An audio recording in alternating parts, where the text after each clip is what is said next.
All right, guys, I got the question the other day. What are some things that I did while I was a nurse in long-term care? Now, keep in mind, I am roughly 10 years removed from my time nursing in long-term care. However, I still kind of remember a lot of the stuff that we did do.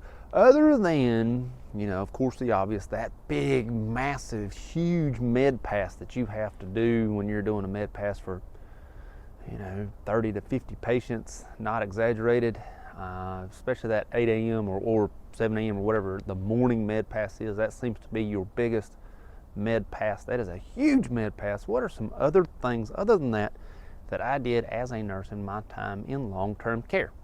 Now, a lot of what we did, of course, was the med pass. Probably the second most thing of what we did at my particular nursing home was treatment. We had a TAR, treatment plan.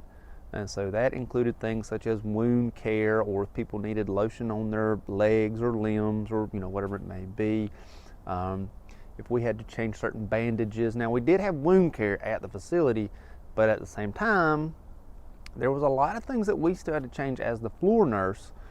We didn't really do bed sores, but we did, if something else happened or something was leaking or whatever it may be, we did have to sort of change that or fix that in some way. So there was a lot of treatments that we did, such as wounds, but not specifically wound care. Like I said, we did have a wound care nurse who did that, but the floor nurse was still responsible for making sure that skin tears and things like that were bandaged, or if you had to rotate a patient, or if you had to change pillows around, or whatever it is, that things like that were done. So there was the treatments that we did.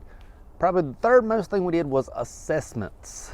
Assessments. Now, a lot of people are going to say, Chris, LPNs, LVNs do not assess. And you're sort of right. In North Carolina, my home state, LPNs do not do the initial assessment. Every other assessment known to man, LPNs and LVNs do.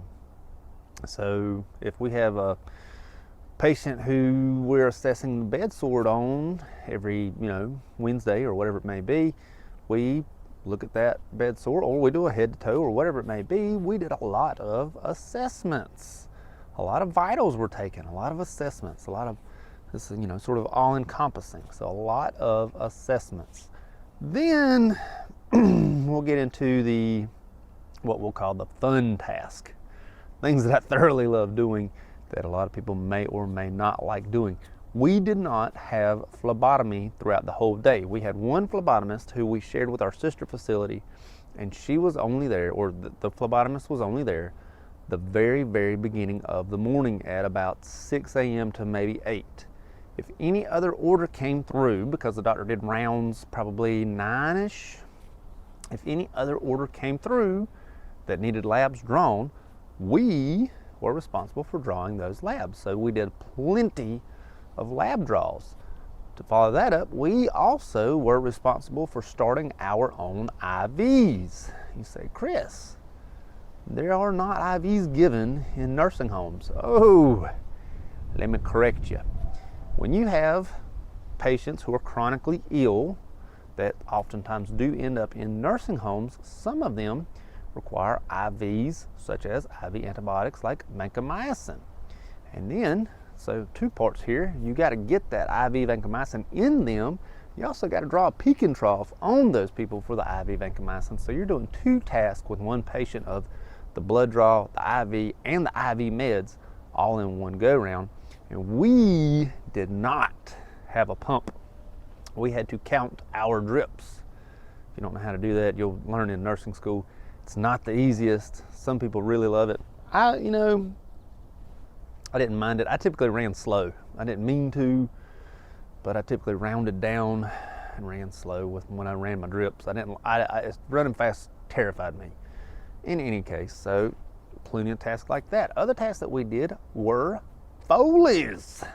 Yes, some patients require in and outs. Some patients require Foleys, both of which are catheterizations.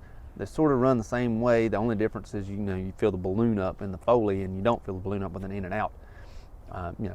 Various other differences, but that's really sort of the main difference in the Foley. So yes, we did plenty of Foley's. Not only that, if somebody done bumped their head, whatever it may be, fell down, you got to do neuro checks. Plenty of neuro checks. That should probably be in assessments, but plenty of neuro checks. A lot of people fell down a lot. We had a respiratory therapist who stopped by like once a week. And the respiratory therapist that was there would swap out all the tubing, clean all the machines, do the maintenance on all the machines, things like that. But if an issue happened when the respiratory therapist wasn't there, such as suctioning someone who has a trach, we did it. We suctioned plenty of people with trachs, did the trach care to replace the collars. And I have never replaced a trach itself. I've never done that. Replaced the cannula. I have assisted with it, but I've never done it solo. Like I said, I assisted the respiratory therapist, but plenty with trachs. Feeding tubes was another big one. We had plenty of patients with feeding tubes. I did plenty of feeding tubes, and you push the pills through some feeding tubes. Most of the feeding tubes I had, we pushed the pills through them, and it was another one of those tasks. As far as bathing, dressing, changing, things like that, I really did not do much of that, only if the CNA was like super swamped and I wasn't that busy, which really was like maybe twice. Most of the time I was on my feet running around doing something. You are very busy as a nurse. And how should I forget? Charting.